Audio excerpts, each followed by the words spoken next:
Le Maroc, c'est assez intéressant parce que, suite à la réforme de la Constitution, il a été décidé de mettre en place toute une série d'institutions. Il y avait le Conseil national des droits de l'homme qui existait historiquement, mais il y a une autorité de lutte contre les discriminations et pour la parité qui s'est mise en place. Et c'est dans ce cadre-là que moi j'ai eu l'occasion d'aller faire une visite de travail pour préparer, rencontrer les autorités, rencontrer les associations, la société civile et de voir un tout petit peu comment est-ce qu'ils pouvaient mettre cela en place. Aujourd'hui, elle existe. Et toute la question était de savoir quel était le mandat. Est-ce que ça allait être un mandat uniquement sur l'égalité de genre et la parité de genre, ou est-ce qu'ils allaient s'ouvrir à d'autres critères, comme l'origine, comme le handicap? Et donc, il y a eu des débats de ce point de vue-là. Il y a aussi eu au Maroc une autre mission sur les opérations de régularisation.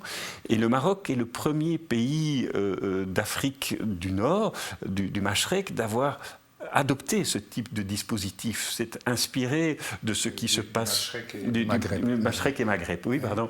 Et donc d'avoir adopté ce type de dispositif, d'autorité de lutte contre les discriminations, d'opérations de régularisation. Et ce qui était de ce point de vue-là pour moi très intéressant, c'est que directement les autorités marocaines ont pensé, on régularise et on met en place des politiques d'intégration.